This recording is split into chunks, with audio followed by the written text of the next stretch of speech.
Please do subscribe to Prajabheri News Channel. అందరు 150 nomination అది ఒక నిరసన తెలిపేది. ఆఖరికి వస్తే ఎంతలో తెలిపిన ఒకరిద్దరు ఎవరు ఉన్నట్లు అంతే. కానీ మన యొక్క ఇది చూపెట్టిన మనం కూడా నిరసన తెలిపి ఇది ఒక ప్లాట్ఫామ్గా ఉంటుంది. మనము మన అభిప్రాయాన్ని ప్రజలందరిలోకి తీసుకుపోవడానికి అనుకున్నాం. అది మొదటిది. ఆయన అనుకున్నది కూడా అదే కాబట్టి దాన్ని ముందు పెట్టినప్పుడు మనం ఏది వెనుక ముందు ఆలోచించి కూడా సంతోషపడ్డాం కాబట్టి ఓకే చెప్పదు కూడా. కానీ దీన్ని పూర్వపరాగా ఆలోచించలేదు. ఇప్పుడు దినదినం గడుస్తూ ఉంటే ఆయనకంత అవుతుంది.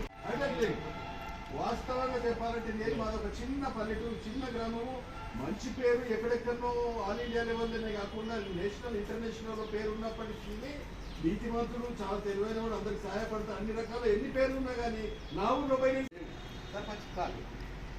మనం ఈరోజు ఎంపీ గురించి ఆలోచిస్తున్నాం. ఒకసారి జ్ఞాపకం చేస్తుంది. నేను ఎందుకు కంపేర్ చేసుకున్నా, నేను సర్పంచ్ కావడానికి ఎంతో ఆలోచించాల్సి వస్తుంది. ఇంత డబ్బు అనేది అది ముఖ్యమైనది పాత్ర. ఎన్నో ఇంగ్రీడియంట్స్ ఉన్నాయి. ఒక కూరలు వేస్తున్నామంటే ఇంగ్రీడియంట్స్ ఉప్పు, కారం, మసాలా, అది ఇది ఎన్నో ఉన్నాయి. అందులో ఇక్కడ ఈ రోజు ఎలక్షన్లకు డబ్బు ముఖ్యం. సంతోషపడము. మన ఉద్దేశం కూడా అదే ఉంటే మనం గెలుస్తాము, ఈ కొండలతో కొడతాము అనేది లేకుండా మనకు ఒక రకమైన మన యొక్క ఇష్యూ ఏదైతే ఉందో ఆయన జరిగిన అన్యాయము కేర్ చేయకుండా దీన్ని పట్టించుకోలేదు కాబట్టి ప్రజల్లోకి తీసుకురాగలుగుతామని అనుకున్నాను. కానీ ఈరోజు ఎంత చిన్నగా తీసుకొచ్చి దాన్ని మొదలు పెట్టాలనుకుంటే కూడా ఆ రోజు 25,000 రూపాయలు తర్వాత ఇంకేమో జరుగుతున్నా ఇది దీనికి అనుకూలంగా ఈరోజు ఇది మీకు ఇది అనుకోవచ్చు. కానీ మీ దృష్టికి తీసుకురావడం ఎందుకంటే ఓటు పెద్ద ఆయుధం. ఇది చాలా పెద్ద ఆయుధం. నేను మొదటి నుంచి అదే చెప్తున్నా. ఈరోజు మనం అందరము వయోవృద్ధులము, ముసలోళ్ళము, ఈరోజు ఉరికి ర్యాలీ చేద్దాము, అడ్డుపడదాము, రైల్వేలకు పోయి అడ్డుపడదాము, బస్సులో ముందు పోయి ఆపుతాము, ఇవన్నీ చేయలేము. అది యువకులు చేయగలుగుతారు. ఈ వయసుకు అది కుదరదు కూడా మనకు. కాబట్టి మన దగ్గర ఉన్నది ఒకే ఒక ఆయుధము, ఓటు అనే ఆయుధం ఉంది. కాబట్టి దాన్ని సరిగా ఉపయోగించాలా, మన యొక్క నిరసన ఆ రకంగా తెలుపుదాము అని మనము ఎప్పుడైతే ఈ మీటింగ్ షురు చేసినామో ఆ రోజు నుంచి ఇప్పటి వరకు అదే చెప్తున్నాను. ఆ నిరసన ద్వారా మనం నిలబెట్టిన క్యాండిడేట్ గెలుపుకోవడానికి ఏ రకంగా ఉపయోగపడకపోవచ్చు, కానీ ఎవడన్నా ఒకరిని ఓడించడానికి ఉపయోగపడవచ్చు. అది అందుకని మనము ఆ ఉద్దేశంతో మన యొక్క అసలైన ప్రాబ్లం ఏంటి, ఇంతమంది 75 లక్షల మంది EPS 95 పెన్షనర్స్ ఆల్ ఓవర్ ఇండియాలో ఉన్నారు.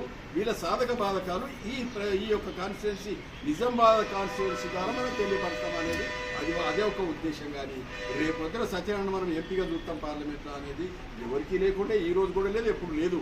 వాస్తవం చెప్తున్నాను. సత్యనారాయణ ఏ రకంగా అర్థం చేసుకుంటాడో అది వేరే సంగతి. నేను వాస్తవాన్ని చెప్తున్నాను. నేను అది మనము పగటి కల మనకు ఎంపీగా నేను పోయి అక్కడ పార్లమెంట్లో కొట్లాడతాను. కాకపోతే చెప్పాలి కాబట్టి మీరు నన్ను ఓటేసి సహకరించండి, నేను మీకు కావాల్సిన రకంగా నేను పోరాడి మీకు తెప్పిస్తానని చెప్పాలి. ఉద్దేశం అనేది ఉండాలి కదా, లక్ష్యం అనేది ఉండాలి. కాబట్టి ఆ లక్ష్యాన్ని ముందు పెట్టుకొని నేను పోరాడుతున్నాను. మీరందరూ నాకు సహకరించండి, ఏ రకంగా వీలైతే ఆ రకంగా సహాయం చేయండి, ఓటుతో సహా అని చెప్పి చెప్తాను. ఇక్కడికి ఓటు గురించి వచ్చినప్పుడు మీకు చిన్న విషయం షేర్ చేసుకోవాలనుకోండి. ఇక్కడ ఎంతమందికి తెలుసు నాకు తెలియదు, కానీ నాకు తెలిసిన ఒక చిన్న విషయాన్ని మీ అందరితో షేర్ చేయాలనుకున్నాను. ఏంటి అది? ఓటు అంటే ఏంటి, అసలు దీని పూర్వపరాలు ఏంటి, ఎక్కడ పుట్టింది, ఏ రకంగా ఉపయోగపడుతుంది, మనకి ఏ రకంగా ఉపయోగపడుతుంది. భారతదేశానికి స్వాతంత్రం రాకముందు 1947లో మనకు స్వాతంత్రం వచ్చింది. ఉన్నారా ఎవరన్నా స్వాతంత్రం వచ్చినప్పుడు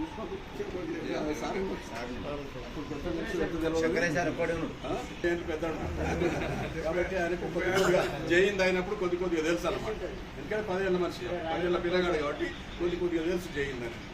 సో అప్పుడు మన ముఖ్య నాయకుడు ఆ కాలంలో వాళ్ళందరూ స్వాతంత్రం కోసం పోరాడినప్పుడు 1931లో రౌండ్ టేబుల్ సమావేశం, రెండవ రౌండ్ టేబుల్ సమావేశం జరిగినప్పుడు కొందరు అలిగి గాంధీ వీళ్ళందరూ ఆ రౌండ్ టేబుల్ సమావేశానికి పోలేదు. అప్పుడు అంబేద్కర్ పోయాడు, ఇంకా కొందరు పోయారు. ఆ తర్వాత వాళ్ళతో మీటింగ్ అయినప్పుడు రెండవ రౌండ్ టేబుల్ సమావేశంలో మీరు ఏం చెప్పదలుచుకున్నారు అనేది ఓటు అనే దాని మీద డిస్కషన్. ఆ కాలంలో ఎవరికి ఉండే ఓటు, 800 పౌండ్లు ఖర్చు పెట్టేటోడికే ఓటు హక్కు ఉండేది. 800 పౌండ్లు ఆ కాలంలో అంటే 6,400 రూపాయలు. 800 పౌండ్లు అంటే ఆ 6,400 రూపాయలు ఖర్చు పెట్టే ఎవడుకుంటే అప్పుడు అంతా 1 రూపాయి చూడరు మా కాలం. మనం ఇక్కడ ఇండియాలో ఎంతో 90% మంది ₹1 కూడా లేదు. అయితే వాళ్ళకు ఓటు హక్కు ఉండేది అప్పుడు స్వతంత్రం కంటే ముందు. అయితే మనకు రేపొద్దున స్వతంత్రాన్ని అడుగుతున్నాం మనము. ఓటు అనేది ముఖ్యం కాబట్టి ఓటు హక్కు ఎవరికి కావాలా మీరు మీ అభిప్రాయాలు చెప్పండి అని రౌండ్ టేబుల్ సమావేశంలో అడిగారు. ఎవరు? బ్రిటిషర్స్. మీకు రేపొద్దున స్వతంత్రం ఇస్తే రేపొద్దున మీరు ఏ రకంగా ఓటు హక్కు చేసుకుంటారో ఏం కావాలి. గాంధీ గారు ఏం చెప్పారో తెలుసా? గాంధీ గారు ట్యాక్స్ కట్టేటోళ్ళకు ఓటు ఉండాలా. ట్యాక్స్ కట్టేటోళ్ళు ట్యాక్స్ ఎవరు కట్టుకున్నప్పుడు డబ్బు నోడు కడుతుండే. ఎంతమందికి డబ్బు ఉన్నది అప్పుడు ఆ కాలంలో? అంటే ధనవంతులకు మాత్రమే ఓటు హక్కు ఉండాలా. లేదే కదా మీకు అందరికీ? అది తర్వాత నెహ్రూ గారు జరిగారు. మీరు చెప్పండి, నెహ్రూ గారు ఎవరికి ఓటు హక్కు ఉండాలి? ఆయన ఏమన్నాడు? రాజవంశీయులకు ఓటు హక్కు ఉండాలి. రాజులు ఆ కాలంలో ఎంతో కొన్ని వేల రాచరికాలు ఉండే. ఆ రాచరికాలు రాజులకు ప్లస్ 100 acres కంటే ఎక్కువ నోడికి ఓటు హక్కు ఉండాలన్నాడు నెహ్రూ. అంటే 100 acres కంటే ఎక్కువ నోడు అంటే భూస్వాములు. అటువంటి భూస్వాములకు ప్లస్ రాచరికం ఉన్నటువంటి వాళ్ళకు ఉండాలని నెహ్రూ గారు. అప్పుడు మన వల్లభాయ్ పటేల్, సర్దార్ వల్లభాయ్ పటేల్ని అడిగారు, మీ ఉద్దేశం ఏంటి పటేల్ గారు అని అడిగితే ఆయన ఏం చెప్పారు తెలుసా? డిగ్రీ అండ్ ఎక్కువ చదువుకున్న వాళ్ళకు ఉండాలా, మిగతాళ్ళకు ఓటు హక్కు ఉండకూడదు అని వల్లభాయ్ పటేల్ గారు అన్నారు. అన్నింటిని బట్టి చూస్తే మీకేం అర్థమవుతుంది? ఎవరికి ఈ మూడు వెరైటీలు ఆన్సర్స్ చెప్పిన వాళ్ళ వాటి చూస్తే ఎవరికి ఉండాలి? అందరూ వెరీ హైలీ టాప్ లెవెల్ ఉన్న వాళ్ళు, మేధావులు కాదు, టాప్ లెవెల్లో ఉన్న వాళ్ళు, భూస్వామిగా ఆర్థికంగా చదువులలో కూడా మీరు అన్నట్టు చదువులో కూడా డిగ్రీ కంటే ఎక్కువ చదివినోడు వీళ్ళు మాత్రమే ఓటు హక్కు ఉండాలనేది అభిప్రాయం ఎవరు చెప్పారు? సో కాల్డ్ దేశ నాయకుడు ఎవరు? గాంధీ, వల్లభాయ్ పటేల్, అప్పుడు అంబేద్కర్ గారు. ఎవరికి ఉండాలో మీ ప్రకారం ఓటు హక్కు? అంబేద్కర్ గారు ఏం చెప్పిండ్రు, ఏం తెచ్చిండ్రు తెలుసా? ఈ భారతదేశంలో పుట్టిన ప్రతి పౌరుడు, ప్రతి మనిషి భారతదేశ పౌరుడే. 18 సంవత్సరాలు నిండిన ప్రతి ఒక్కడు భారతదేశ పౌరుడు అయినప్పుడు ప్రతి పౌరుడికి ఓటు హక్కు ఉండాలి. బీదోడైనా సరే, బిచ్చగాడైనా సరే, మహారాజు అయినా సరే వాళ్ళకు ఉండాలా అనేది ఆయన అభిప్రాయం తెలియపరచడమే కాకుండా అది సాధించిండు డాక్టర్ బాబాసాహెబ్ అంబేద్కర్ గారు. అది మీకు అందరికీ గుర్తుండాలి. ఏమనుకుంటారు? బాబాసాహెబ్ ఎస్సీ ఎస్టీలకు మలమాది కూడా రిజర్వేషన్ తెచ్చిండ్రా అనే ఒక రాంగ్ అభిప్రాయం ఉన్నది మనలో చాలా మంది. అది తప్పు. అంబేద్కర్ గారు ఇటువంటి ఎన్నో చేసిండు, అది మనలోకి ఎందరికో తెలియదు. ఈ ఓటు క్రియేట్ అయింది అక్కడి నుంచి. అది కాకుండా ఈ సోకాళ్ళు మన ధర్మశాస్త్రం ఏం చెప్పింది? స్త్రీకి విద్య ఉండకూడదు. అది ఏ స్త్రీ అయినా కానీ, బాపరోడి పిల్లమైనా సరే, స్త్రీ అనేది విద్యకు అనర్హురాలు అనేది మన ధర్మశాస్త్రం. రాజ్యం వెళ్ళడానికి ఎవడానికి అధికారం ఉంది? బ్రాహ్మణ, క్షత్రియ, వైశ్య ఈ ముగ్గురికే రాజ్యం వెళ్ళడానికి అధికారం ఉంది. మిగతా కులాలన్నీ శూద్ర కులాలు కాబట్టి శూద్రులకు రాజ్యం వెళ్ళే అధికారము లేదు. వీళ్ళందరూ మీ పైన అగ్రవర్ణాలు 3 వర్ణాలకు వీళ్ళు బానిసలుగా పనిచేయాలి, వాళ్ళు రాజ్యం వెళ్ళాలి, వీళ్ళు పాలితులుగా మాత్రమే ఉండాలి అనేది మన ధర్మశాస్త్రం. వీటన్నిటికీ వ్యతిరేకం చేసి రాజ్యాంగం రాసి రాజ్యాంగం ప్రకారము ప్రతి ఒక్కడు సమానమే, ఆర్థికంగా, రాజకీయంగా, సామాజిక న్యాయము, అన్ని న్యాయాలు ఇదే ఉండాలని చెప్పి తెచ్చినోడు డాక్టర్ బాబాసాహెబ్ అంబేద్కర్ కాన్స్టిట్యూషన్ ప్రకారం. మరి ఎవరు చేసిండు? మాలమాది కూడా చేసిండు. నేను ఎందుకు ఇంత గట్టిగా ఈరోజు మాలమాది కూడా పేరు తీస్తున్నా మీకంటే చాలా మందికి తెలియదు. మీకు అంబేద్కర్ అంటే మాలోడు అంటారు. మాలోడి నాయకుడు కాడు అంబేద్కర్. దళిత నాయకుడు అంటారు, ఆయన దళిత నాయకుడు కాడు.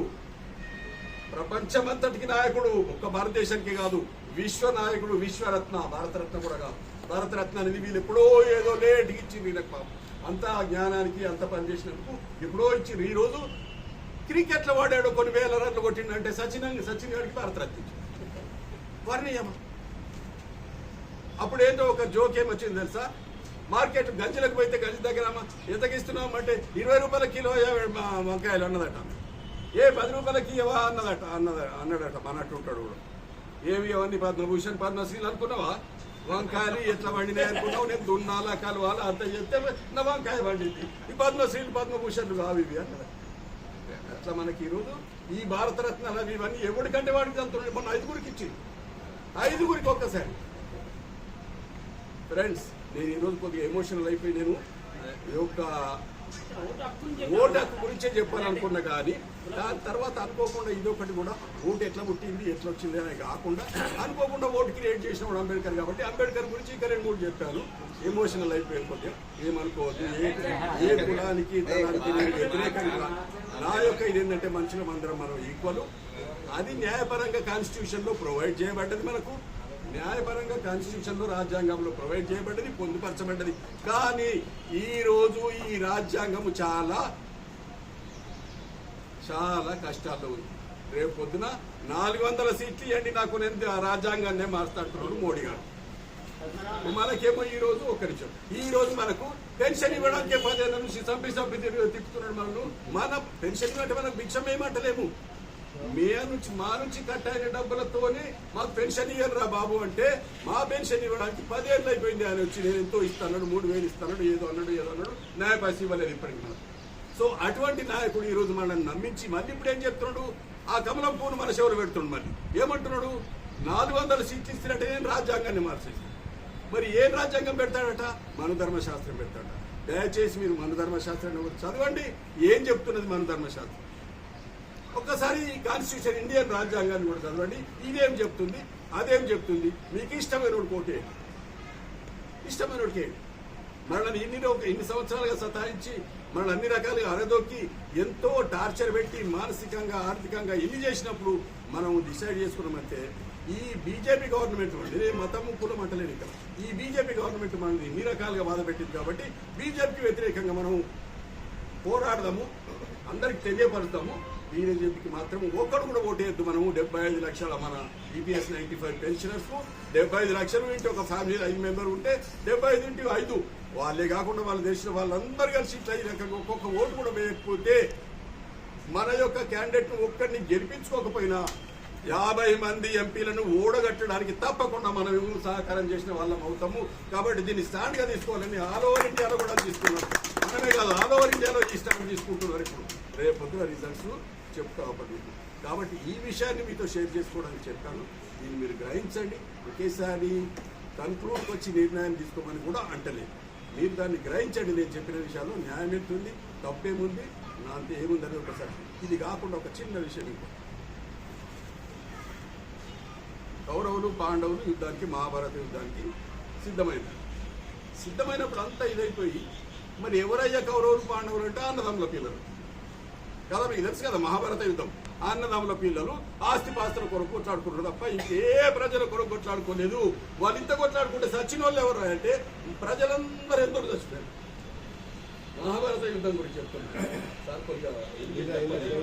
మహాభారత యుద్ధంలో ఈ కొట్లాట ఎవరికి దేని కొరకు జరిగింది, ఎవరికి ఉపయోగపడ్డది, నీకు ఉపయోగపడ్డదా, నీకు ఉపయోగపడ్డదా, మామూలు ప్రజలకు ఉపయోగపడ్డదా, ఎవరికి ఉపయోగపడ్డదంటే అన్నదమ్ముల కొట్లాట.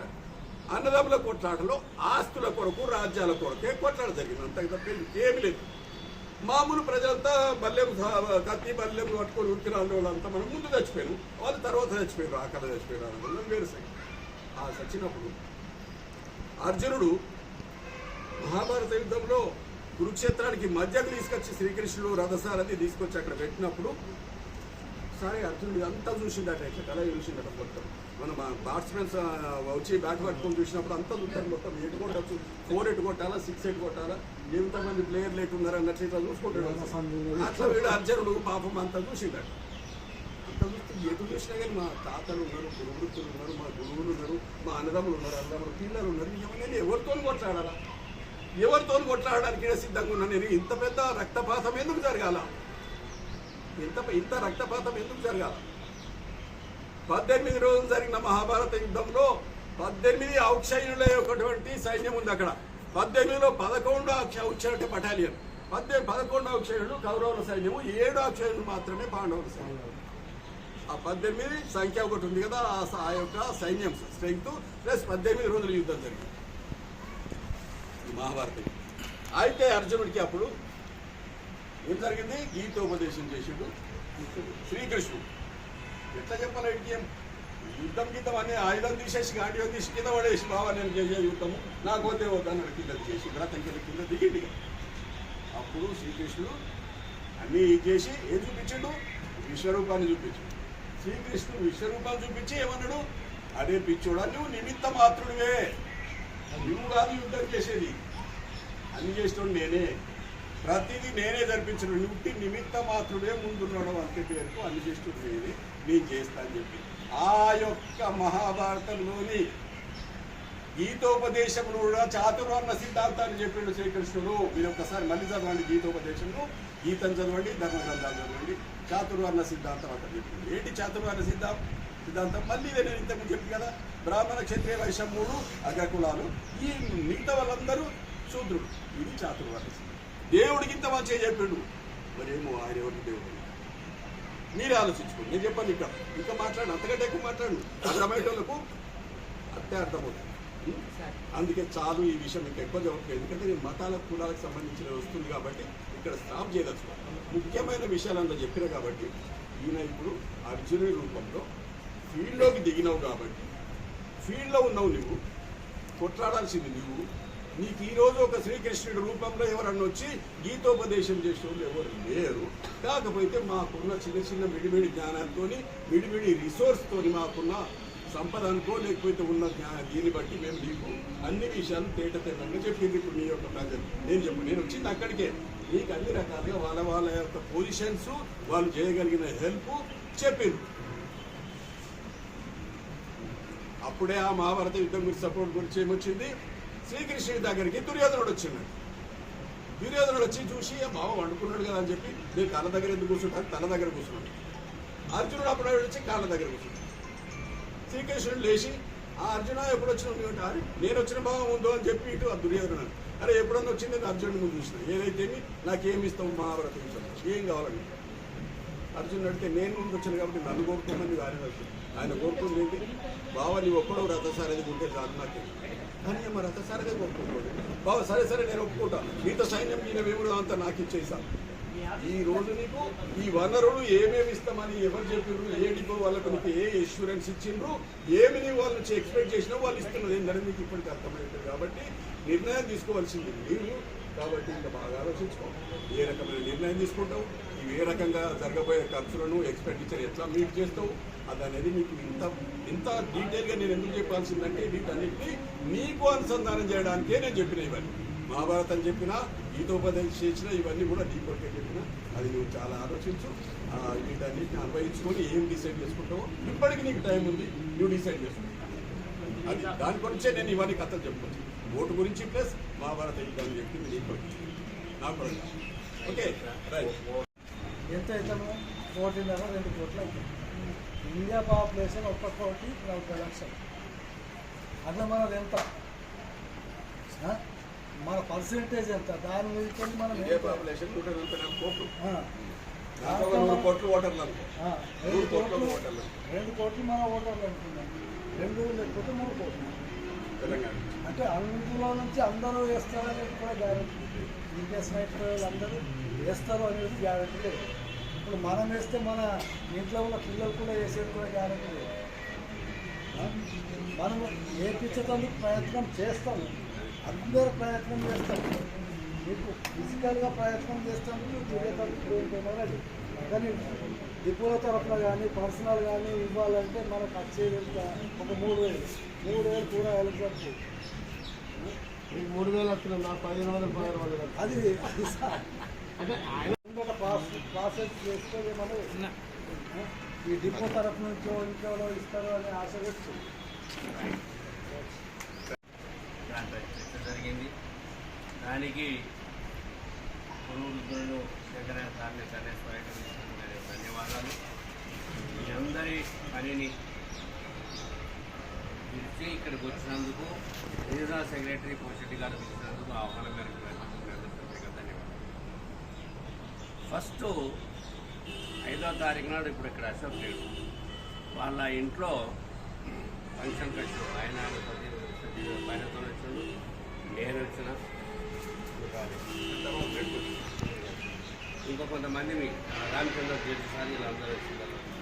ఎంపీగా ఉంటానటువంటి ప్రస్తావన లాగా అది రిటైర్డ్ జడ్జి గారికి చెప్పడం జరిగింది. చెప్తే ఆయన ఏమన్నాడు, ఎందుకయ్యా మనం ఒక్కళ్ళ మిత్రం చెప్తాను చెప్తే ఎటు కాదు, ఎక్కడ కూడా పోలేము, కాన్స్టిట్యున్సీ పెద్దగా ఉంటుంది, చేయలేము అన్నాడు. అదే మాట మరి వద్దయ్యా ఇట్లా అంటున్నారు అని చెప్తే, తిరిగి కిందికి వచ్చిన తర్వాత తన భార్య ఏమన్నది, అవసరం మీరు రాష్ట్ర వర్కింగ్ ప్రెసిడెంట్ మీరు పర్మిషన్ ఇస్తే మేము వేయడానికి సిద్ధంగా ఉన్నాం, మీరు ఎందుకు అర్థంటున్నారు అనేటువంటి వాడడం. సరేనమ్మా మరోసారి మీటింగ్ పెడదామని చెప్పేసి మొన్న 5వ తారీఖు నాడు ఫంక్షన్, 7వ తారీఖున మనం మీటింగ్ పెట్టి స్పెషల్గా దీని మీదకి పెట్టి ఇవన్నీ చెప్పడం జరిగింది. ఆ రోజు కూడా ఏమన్నా ఎవరెవరి అడిగా మేము అందరం ఇష్టంగా మా తరఫున ఎవరికైనా సపోర్ట్ ఉంటుంది. ఆ మీటింగ్లో తన భార్య మాట్లాడుతూ మేము మాకు కొన్ని వనరులు ఉన్నాయి, మనం నిలబడతాం, మేము చేస్తాం, మీ అందరికీ తన భాష తండ్రి అలా బిడ్డలేసి నేను అసిస్టెంట్ ప్రొఫెసర్ని, నేను కొంత ఫైనాన్స్గా సపోర్ట్ చేస్తాను. తాను మాట్లాడేటప్పుడు ఇంగ్లాండ్ లండన్లో ఉన్నటువంటి వాళ్ళు కొంత ఫైనాన్షియల్గా సపోర్ట్ చేస్తున్నారు. వస్తే ఫండ్స్ గురించి మంచిగా ఏం లేదు, మీరు సపోర్ట్ ఇస్తున్నారు అంటే సరే. ఇక్కడ మీటింగ్ తర్వాతనే కొంతమంది వాట్సాప్లో పెట్టడం జరిగింది. సరే దాన్ని మేము విభేదించాం. మళ్ళీ మేము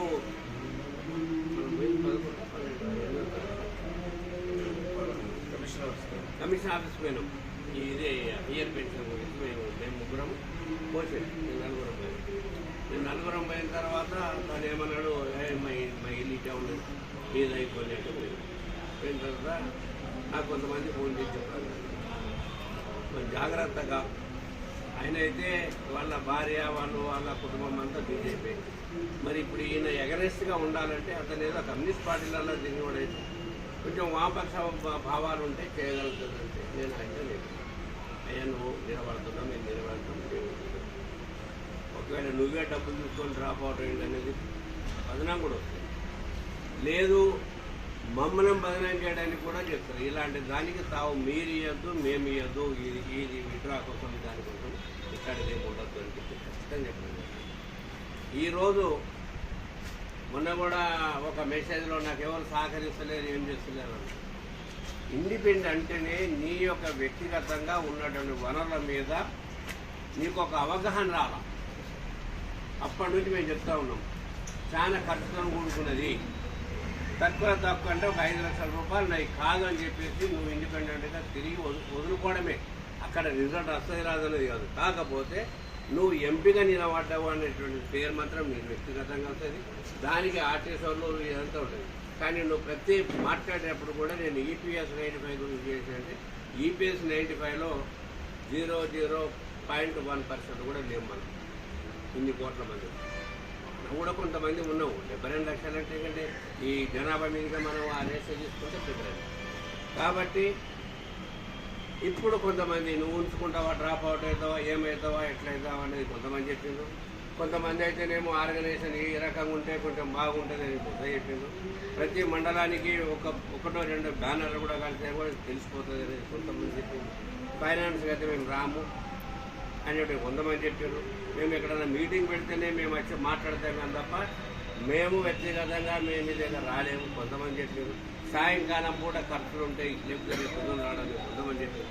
వీటన్నిటి కూడా నువ్వు అర్థం చేసుకొని ఏదో డిపో ఎంత ఇస్తారయ్యా కాబోళ్ళంతా మిగతా కులాలందరూ కలిసి నన్ను ఓడగొట్టాలా, తన వాయిస్ పెడితే దాని ముందు మనం ఎవరో మాట్లాడలేము.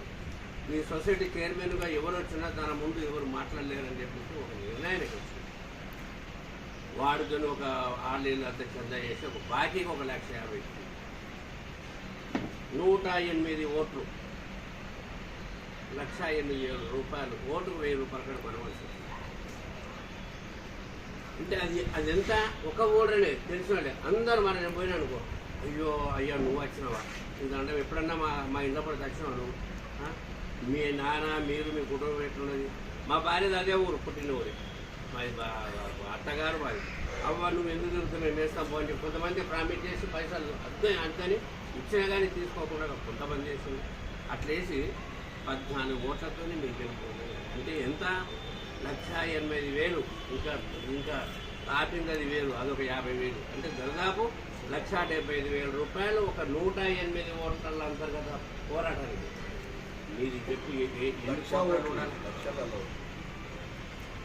మరలా ఓటుకు 500, 1000, 2,000 ఎట్లుంటాడు అట్లా ఇష్టంతోనే కేసు నిర్ణయం తీసుకున్నారు. ఏమనంటే అక్కడ సమస్య పరిష్కారం కావట్లేదు కాబట్టి ఇప్పుడు అనుకోకుండా నా నోటిఫికేషన్ పడ్డది. దానికి మన యొక్క ప్రతిఘటన లెక్క తెలియజేయాలనే ఉద్దేశంతో నేను డిపాజిట్ గురించి డౌన్లోడ్ చేసుకొని తెలుసుకున్న 25,000 ఉంటుంది. అవన్నీ తెలుసుకున్నాను. 20,000 నాది పోయినా పర్లేదు, నేను వేసి వాళ్ళ నా యొక్క గలము అక్కడ దాకా తెలియజేయాలని చెప్పేసి నేను వేసాను. ఆ తర్వాత నేను అంటే మీరు మద్దతు అంటే నా యాక్చువల్గా ఎక్కువ మద్దతు ఫిజికల్ మద్దతునే నేను కోరుకున్నాను. మీరు లిబరల్గా ఇప్పుడు ఆర్మూర్ డిపో ఉంది, ఆర్మూర్లో 100 ఉంది. సరే నారాయణ గారు ఇట్లా అనుకుంటున్నారు, మీ సభ్యులలో ఎవరన్నా లిబరల్గా సంతోషంగా ఇవ్వాలంటే చెప్పి చూడండి, ఇస్తేనే ఇవ్వండి. నాకు మీరు 200 మంది ఉన్నారు, ఇప్పుడు 200 మందిలో అడిగి చూడండి. ఇట్లా నారాయణ ఇక్కడ అన్నారు, మరి లిబరల్గా అందులో కొందరు క్యాష్ పార్టీ వాళ్ళు ఉంటారు. ఇప్పుడు నేను మొన్న లాలం రాజరెడ్డి దగ్గర పోయాను, ఈబీఎస్ 95 10,000 చిల్లర రాకపోయాడు. అట్లనే నా ఫైనాన్స్ నేను చూసుకుంటా సాధ్యమైతే. మీరన్నా చెప్పి చూడండి. మీరు ఇక్కడ వాళ్ళకు మీరైతే డిపోకి పోయిన తర్వాత నారాయణ గారు ఇట్లా అన్నారు, మీ దాంట్లో ఎవరన్నా ఇప్పుడు కొడుకులు ఒక స్తోమత హోదాలో ఉన్న వాళ్ళు మరి ఆయన ఏమన్నా మీరు 500 కానీ 1000 కానీ ఇట్లా ఏమి చేయగలిగితే అది ఒక అకౌంట్ని ఒకటి అకౌంట్ ఇచ్చింది, ఆ అకౌంట్కే ఇది చేయాలి. దాని నుంచి నేను చేస్తాను. ఎవరిని బలవంతంగా ఇది చేయాలనే ఉద్దేశం లేదు. అయితే ఆ బడ్జెట్ని బట్టి నేను ఒక ఆలోచన చేసుకుని 50,000 ఎంతో చేసుకుని ఓన్లీ నేను 2-3 రోజులు వెహికల్ వాడుతుండొచ్చు. ఇంకా ఇంటి నాకు ఫ్రెండ్స్ సర్కిల్, ఫేస్బుక్ ఫ్రెండ్స్ ఉన్నారు, ప్లస్ మా కుల సంఘాలకు కూడా అన్ని పేర్లు తీసుకున్న 65 తరఫాలు ఉన్నాయి. ఈ 65 తరఫాలు కాకుండా సీనియర్ సిటిజన్ ఫోరం నుంచి కూడా ఎంక్వైరీ చేస్తా. మన నిజామాబాద్ జిల్లా నుంచి 7-8 ఉన్నాయి సీనియర్ సిటిజన్ తరఫాలు. వాళ్ళ నెంబర్లు కూడా చేసిన, వాళ్ళకు కూడా కన్ఫర్మ్ చేసిన. నేను ఇట్లా చేస్తున్నాను. మీరు ఫిజికల్గా నాకు ఆర్థిక సాయమే లేదు, ఫిజికల్గా ఓట్లు మీ ఓట్లు వేపియాలంటే సరే మీరు గుర్తొచ్చినాక 2 సంవత్సరాలు ముందు చేయండి. మేము మాకు సభ్యులను పిలుస్తాము. మా సభ్యులకు మీరు ఏమి ఇవ్వాల్సిన అవసరం లేదు. మేము లిబరల్గా మీరు అక్కడ సీనియర్ సిటిజన్ ఫోరంలో చేసి వాలంటీర్గా చేసిన యాక్టివిటీస్ మీకు నచ్చినాయి కాబట్టి మీరైతే రండి. మా వాళ్ళకు డబ్బులు ఆశించాల్సిన అవసరం లేదు, ఏమని మేము కోరటలేదు. మీ అక్కడ వాలంటీర్గా ఇదైనా కాబట్టి మా భూమన్న గారు అధ్యక్షుడు కూడా చెప్పాడు. దానికి తోడు కూడా ఇక్కడ చేయడానికి ఇస్తున్నారు. నేను ఆ రూట్లలో చూస్తున్నాను. ఎక్కువ డబ్బు ఖర్చు పెట్టుకోకుండా నేను నా పరిధిలో ఎంత మైండ్లో ఒక అనుకున్నాను ఆ దాంట్లోనే నేను ప్రచారం చేసుకుంటాను. ఫిజికల్గా మీరు డబ్బులు పెట్టకుండా ఇప్పుడు మీ సర్కిల్ ఉంది, అరే మీకు కొలీగ్స్ సరే మాకు సర్కిల్ ఉన్నారు, ఓటేపించాను. మీరు సాధ్యమైనంత మట్టుకు ఓటేపించడమే కోరుకుంటున్నాను. ఇట్లా అడిగైతే చూడండి. మీ దాంట్లో ఇప్పుడు 6 కొందరు ఉన్నారు, చాలా మంది అరే నారాయణ వాళ్ళ కొందరు మీకు తెలియకుండా కూడా పర్సనల్గా వస్తే కూడా నేను పిఎఫ్ ఆఫీస్ తీసుకుపోయి వాళ్ళ పనులు చేయించాను. వాళ్ళల్లో కొందరు ఇవ్వగలిగితే అడిగి చూడండి. నా భక్తిగా అడిగానని వాళ్ళు ఇస్తేనే ఇవ్వండి. బలవంతంగా ఈ రిటైర్డ్ అసోసియేషన్ దగ్గరికి వెళ్ళి ఖర్చు పెట్టమని నేను కోరుకోవట్లేదు. దీనికోసం నిలబడ్డారు కాబట్టి ఇది ఓన్లీ ప్యూర్ 2014 కన్నా ముందు వాళ్ళ రిటైర్ అయిన వాళ్ళ కోసమే ఈ పోరాటం. నేను ఆల్రెడీ నాకు 2018 తర్వాత రిటైర్ అయినా కాబట్టి నేను 5 పెన్షన్కు ఎలిజిబిలిటీ, దానికి తగ్గట్టే నాకు దగ్గర డబ్బు ఉంది, దాన్ని కట్టి నేను చేసుకోగలుగుతాను. కానీ ఇది దేనికోసం చేస్తానంటే 2014 కన్నా ముందు వాళ్ళకే అన్యాయం జరుగుతుంది కాబట్టి ఈ అన్యాయాని కోసం కొట్లాడడం పోయింది. దానికోసం హయ్యర్ పెన్షన్ కోసం కూడా పోలేదు మనం ఢిల్లీ దగ్గర. మినిమం పెన్షన్ అన్నా వస్తే వాళ్ళకి ఇదైతే ఆ 2014 కన్నా ముందు వాళ్ళ అడిగి చూడండి. సరే నారాయణ గారు మా కోసం చేస్తున్నారు, మాకు హయ్యర్ పెన్షన్ అంటారు, మీరు 4-5 లక్షలు కడతారు, మేము వెళ్ళిపోతాం. ఈయన చేసేది ఓన్లీ 2014 కన్నా ముందు వల్ల మినిమం పెన్షన్ కోసం కొట్లాడతారు కదా. మినిమం పెన్షన్ ఉన్న కేటగిరీలు ఉన్నారు కదా, వాళ్ళు సభ్యులను అడిగి చూడండి. ఇచ్చినా ఇది చేయండి. వాళ్ళు ఇచ్చినా ఇవ్వకుండా నేను కొనసాగించే ఉద్దేశం ఉంది. విత్డ్రా అయ్యే శక్తి లేదు. నా శక్తి కొద్దిగా ప్రచారం చేసుకుంటాను, అంతకు మించి ఏమీ ఆశించలేదు. కానీ ఫిజికల్గా వచ్చి అటు పోదాము ఇటు పోదాము అనే లేదు. లిబరల్గా మీ జాబ్ ఖర్చే పెట్టేసుకొని నేను నా వేరే ఖర్చులు ఉంటాయి, అవి నేను పెట్టుకుంటా. మీరు అన్నా నాకున్నా ఓనా కలికేమో ఖర్చులు ఉంటాయి రకరకాల. ఇప్పుడు క్యాన్వసింగ్ నేను సొంతంగా ఖర్చు పెట్టుకుని తిరుగుతున్నాను, అంటే నా ఉత్సాహంతో తిరుగుతున్నా. పెట్రోల్లో మిగతాలు ఉన్నాయి అన్నీ మేము అయిన తర్వాత మీరు కనీసం నా మీద మొత్తం ఎక్కువ ఎక్స్పెక్టేషన్ చేయకుండా మీరుగా ఇప్పుడు టిఫిన్ చేసి వస్తారు, కొద్దిగా వాజాలు దాకా పోతాం. ఎక్కడైనా లిబరల్గా మొత్తం ఆ ఖర్చు కూడా మాకు మీద పెట్టేంత కూడా లేదు. నాకు మామూలు సంతోషంతో వస్తాం. ఇప్పుడు మీటింగ్ అనుకుంటాం, 10 భోజనం చేసి వచ్చాం. ఇది కాకుండా ఎక్కడైనా అక్కడ వెళ్ళిపోతాం. ఎవరికి నా ఖర్చు కాలేదు, మీకు ఖర్చు. అట్లా ఖర్చు ఎక్కువ కాకుండా నా మీద బర్డెన్ పడకుండా మీరు ఫిజికల్గా హెల్ప్ చేయండి. ఆర్థికంగా చేయగలిగితే చేయండి, లేకుండా లేదు. ఇది మొన్న హైదరాబాద్ నేను నామినేషన్ చేసిన తెల్లారే అక్కడ వాళ్ళకి తెలిసి అక్కడికి వెళ్ళి చంద్రారెడ్డి గారని డిపో 15 ఏళ్ళ కింద డిఎం గారు రిటైర్ అయినా ఫోన్ చేసి నాకు పర్టికులర్ అడిగింది, నారాయణ గారు మీరు చేసింది అభినందనేమో, అదే దాన్ని విత్డ్రా చేసుకోకుండా కంటిన్యూ చేయండి. మేము వీలైతే 10 మంది కలిసి హైదరాబాద్కి వచ్చి మీకు క్యాన్వసింగ్లో సపోర్ట్ చేస్తామని చెప్పారు. అది సంతోషమండి. మన ఇక్కడ పరిధిలో కాకుండా హైదరాబాద్లో కూడా అబ్జర్వ్ చేసి దీన్ని అభినందిస్తూ మేము ఫిజికల్గా వచ్చి మా ఖర్చులు పెట్టుకొని చేస్తామని అన్నారు. సరే అనుకున్నాను వచ్చినప్పుడు చూసినప్పుడు కానీ అంత లోపల మళ్ళీ అనుకోకుండా వాళ్ళ చర్చలు వచ్చినాయి. అరే ఈ నారాయణప్పుడే ఎందుకు ఇవ్వాలి, మనం ఇక్కడ మల్కాజిగిరి వరంగల్లో ఖమ్మంలో వేపియాలని అనుకుని ఆలోచనలు చేస్తున్నారు. అంత లోపల లక్ష్మీ కరవడి గారిని నిలబడమని చేసి ఒకవేళ లక్ష్మీ కరవడి గారిని నిలిపించకుంటే వాళ్ళు హైదరాబాద్లో కూడా నా కోసం పనిచేస్తుంది కూడా ఇప్పుడు వచ్చేవాళ్ళేమో ఖచ్చితంగా అన్నారంటే ఒక హోదాలో ఉన్న వాళ్ళే అన్నారు కాబట్టి వచ్చేవాళ్ళేమో. ఇప్పుడు అక్కడ క్యాండిడేట్ నిలబెట్టారు కాబట్టి అక్కడ పోతున్నారు. అది కాకుండా పోతే చీఫ్ చక్రపాణి గారు నాకు కొలీగ్ నేను వాళ్ళతో సిటీ కానీ హైదరాబాద్ ఢిల్లీ పోయొచ్చు కదా, వాళ్ళు కూడా కొందరు ఒక 10 మంది దాకా నేను యునానిమస్గా ఒక 2 రోజులు 3 రోజులు వచ్చి ఫ్రీగా మా కాస్తుని మీకు బాడీని పెట్టాం. మేము రాత్రులు ఉంటామా ఏముంటామో 2 రోజులు 3 రోజులు మా వంతుగా మా సంతోషం కోసం వస్తామన్నారు. సరే వాళ్ళంటే మీరు వచ్చే ముందు 2 రోజుల ముందు నాకు చెప్పండి, నేను ఆల్రెడీ మీ సేవలో అది ఏదో యాప్ ద్వారా మనం పర్మిషన్ తీసుకుందాము. మనం గాంధీ చౌక్ నుంచి ధర్నా చౌక్ దాకా అందరం ర్యాలీ ఇతరులను కూడా అప్పుడు సమీకరిస్తా, మీరు వచ్చేటప్పుడు చెప్పండి. ఆ పద్ధతి లోపల మనం ఇక్కడ లోకల్ గ్యాదర్ చేస్తా ఒక ధర్నా కార్యక్రమం దాకా చేద్దాము. అంత పుట్టి అప్పుడు మీ వాయిస్ వినిపించండి, అంత మీ వాయిస్ వినిపించండి.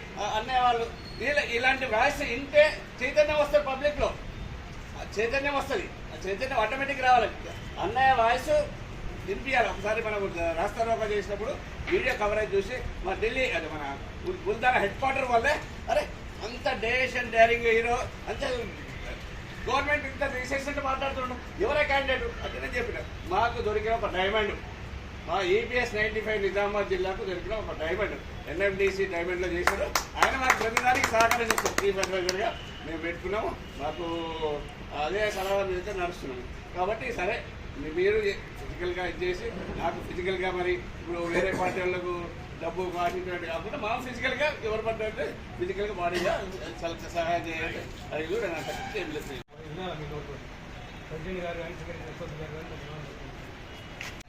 సరే కానీ అభినందనమే కానీ ఖర్చుతో కూడుకున్నది దీన్ని ఎత్తగలుగుతుందా? ప్రతి ఒక్క వ్యక్తికి వచ్చేది ఏంటంటే నేను చెప్పిన మామూలు సొసైటీ డైరెక్టర్కు 1,75,000 రూపాయలు ఖర్చు, ఓట్లెన్ని 108. కాబట్టి ఇది మన ఆర్టీసీ ఎన్నికలు కావు. ఒక యూనియన్ చెప్తే వినేది. కాబట్టి ప్రజాస్వామ్యంలో చెబుతున్నాం. ప్రజాస్వామ్యంలో ఇప్పటిదాకా ఉన్నటువంటి పాలిటిక్స్ని కట్టుకోవాలంటే మన దగ్గర లేదు. కానీ మన నిరసన మాత్రం తెలియపరచడానికి ఖచ్చితంగా ముందుంటాం. ఎక్కడ మీటింగ్ పెట్టినా పదవులు సార్ నేను ఎక్కడికి వస్తాం. నేను ఇప్పుడు 27వ తారీఖు నాడు అక్కడికి వస్తాం. సారు మేము వస్తాం. సారు ఉన్నాడు కానీ ఆయన చదివినవాడక ఆయన ఏది మాట్లాడలేదు. ఎందుకంటే తను మాట్లాడతాడు, మనకి వినపడదు. మనం మాట్లాడిన దానికి వినపడేది కాబట్టి తను చెప్తే ఉండలేదు. కాబట్టి మీరు చేసిన దానికి అభినందయ్యేది. మేము పలానా దగ్గర మీటింగ్ పెట్టాం రండి అని చెప్తాం. మేమే మీటింగ్ ఏర్పాటు చేసి పెట్టాలంటే ఈ ప్రజాక్షేత్రంలో కుదురుతుంది. అభ్యర్థిగా ఎందుకు ఏవలసి వచ్చింది, ఏంటి ఈ వ్యవస్థలో ఉన్నటువంటి కుళ్ళు కుతంత్రాలు అని చెప్పగలుగుతాం, అన్ని విషయాలు చెప్పగలుగుతాం. కాబట్టి అటువైపు చూడు కానీ మీరు వచ్చిన రూపాయలు ఈ రియాక్షన్ ఇప్పుడు ఎట్లుంటుందంటే వాళ్ళు కూడా ఇప్పుడు కనీసం టీ కూడా దాపినారు. ఇప్పుడు మన డిపో కమిటీ మీటింగ్లు పెట్టి టీ తీసుకుంటుంది. లోక్సభ అభ్యర్థి ఉన్నప్పుడు మేము మీకు పెట్టమంటలేము, కానీ మినిమం అనేటువంటిది మీ దృష్టిలో ఉండాలి.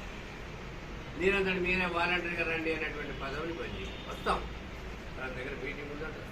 ఇప్పుడు ఆర్టీసీ కాలంలో పెడుతున్నారంటే వీళ్ళందరూ ఆర్టీసీలో పనిచేసిన వాళ్ళు ఇక్కడ లోకాలు వాళ్ళందరూ వాళ్ళు గ్యాదర్ చేస్తారు. ఏం చేస్తున్నట్టు ఎటువంటి ఇప్పుడు మనం ఈడ మీటింగ్ పెట్టుకున్నా ఏడ మీటింగ్ పెట్టు ప్రతి క్షుణ్ణంగా వాళ్ళు ఆరాధిస్తారు. ఈయన ఏ తిక్క వేసినా దేనికన్నా వాళ్ళు దిగుతారు. ఎన్నన్నా ఇది దిక్కేస్తారు, ఏ చేసినా పెట్టారు. దయచేసి నువ్వు ఇప్పటి నుండే నాకు ఇవ్వండి అనేటువంటి పదాన్ని నోట్ నుంచి రాకుండా నువ్వు ఎట్లా మేనేజ్మెంట్ చేసుకో, లేకపోతే నేను కరెక్ట్ కింద పడేస్తారు. చాలా కష్టమవుతుంది.